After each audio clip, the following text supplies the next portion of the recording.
Welcome to another Photoshop tutorial from tutorvid.com.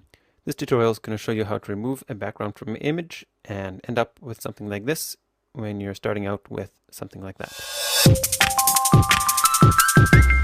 So it's best to start out with a simple as background as possible. You can do it with a busier background, but you'll just end up doing more picky work. So first thing you need to do is add a background to your photo. So I'm going to go and grab a photo. These photos are available on realstockphotos.com and you can get them for $5 or you can get them on tutorvid.com. Alright, so first you find your background and you can just drag and drop it into Photoshop. If it's not large enough, you can just grab the corners here and resize it. I'm holding down the Shift and Alt button so it resizes all corners at the same time. And then you'll have to press this check mark here and that'll save it. Now you can see you've got your two layers here, your background image and your original layer.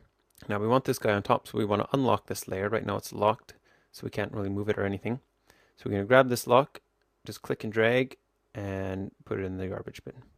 So now this is a regular layer and we can drag and drop it on top of our background. Alright, so isolating this guy from the background. The first step, I'm going to grab the magic wand with the W button. And then since this background is such a nice even color, I'm just going to quickly and roughly click and drag and that'll select most of the green. It doesn't matter if it selects a little bit wrong. This is just a really rough estimate. I'm going to zoom in here. It took a little bit too much. I'll fix that just to make my life in the next step a little easier. I'm using the Alt button, which gives me a minus, which will take away from my selection. Alright, so that's close enough. You can see around the hair that the selection needs to be edited, and around the arms we're getting pretty close. The other problem I have right now is that the grass is selected and not my guy, and I need to select my guy, so I'm going to inverse my selection, and I do that by pressing Ctrl-Shift-I, or you can right click on the selection and select inverse right here. Alright, so now to further modify my selection, I'm going to right select and click Refine Edge.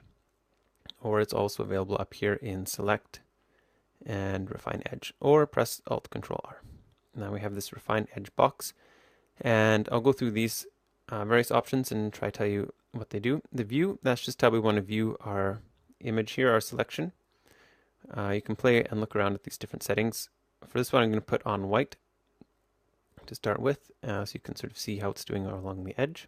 The first one here, Smart Radius, that tries to let Photoshop decide how far outside and inside your selection Photoshop should look for the edge. I'm just going to leave that off for now. Smooth, if we zoom in here, you can see right now the selection is sort of jagged. If we up the smooth, that'll smooth out our selection so there's no sort of sharp edges and makes it a little more natural. Feather, feathers the edge, and in most selections or most sort of people on a background, it's never a hard 0 pixel edge. There's always some sort of a feathery blur to the edges. So I usually put around 2 and that helps it sort of blend into the background. Contrast is how sort of hard the edge is going to be, and I'll leave that at 0 for now. And Shift Edge, right now our selection is right along here. You can see there's a little bit of green along most of the edge. So by shifting the edge, I can reduce that a little bit. I can put in, for example, -2, and that just moves the selection in by 2 pixels everywhere. And that also sort of helps isolate our subject a little bit and get rid of our green background. And the last one, Output Decontaminate Colors. If we're shooting on a chroma screen, for example, or this one on green grass or any other color, this Decontaminate Colors will remove the sort of green halo that goes around everything. And you can determine how much or little that happens. And the output will, where you want the selection to be output to. I'll get to that in a second. And so let's look at the edge of our outline here. Right now you can see here this should be selected and isn't. So now I have this brush, which is selected over here. And you can paint here, and that tells Photoshop, take another look at this area. It needs to be fixed, and they're managed to fix it. Right now Photoshop thinks the edge is here, and it's right, it is there. And that's not perfect on the edge there, but we'll leave it for now. And along the hair, that's where we're going to need most of the work. It's not selecting here, and there's lots of hair outside here that needs to be selected. So I'm going to change the view first, so I can see where to modify the edge. And I'm going to show everything with reveal layer. And now I'm going to paint, and I'm going to add to the edge, or the area that Photoshop looks at when determining the edge. And so it can study all this, and it'll add that to the selection. You can't really see what's going on now. Perhaps I'll turn on the marching ant so you can see how it's sort of adding it.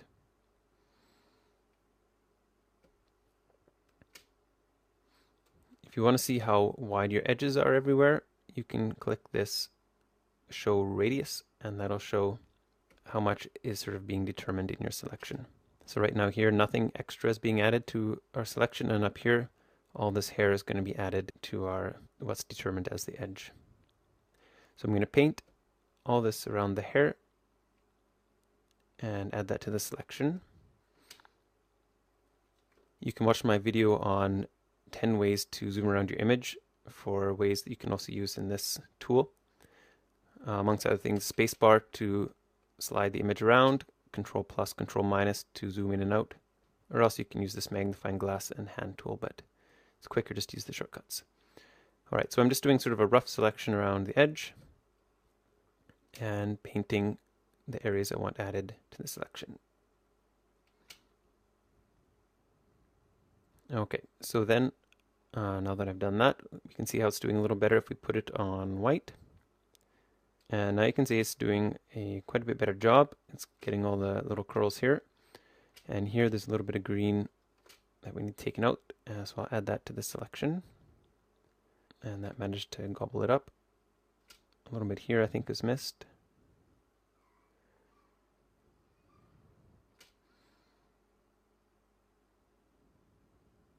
Alright, so I'm going to view the full image and see how we're doing.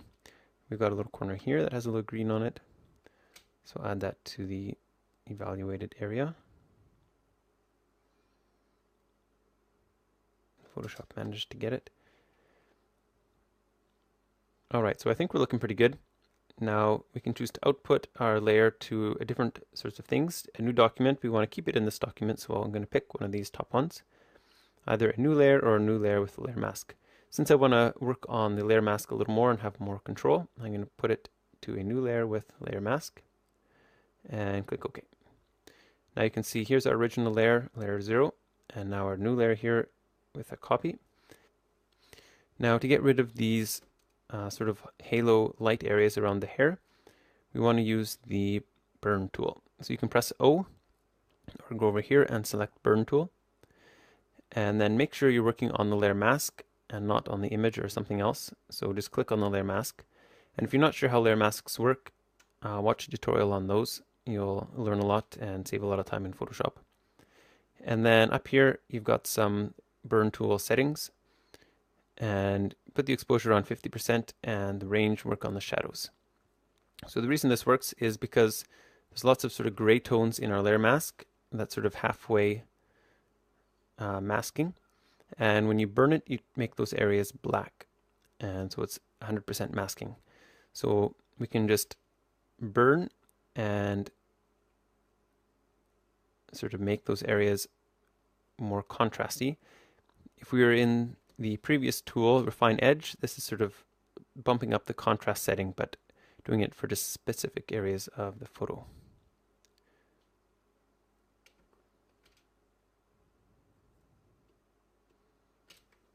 Alright, so I think that's pretty good for a start. And one other thing you can do, this background is really sharp because it was a landscape image to start with. So I'm going to blur the background a little bit just to make it look a little bit more like a portrait. So I'm going to click on my background and then go to Filter, Blur, and then I'll just add a Gaussian blur. And I'm going to put it up at, say 15 pixels. And there you have it, a guy isolated. And that's all there is to it. Check out more tutorials on tutorvid.com.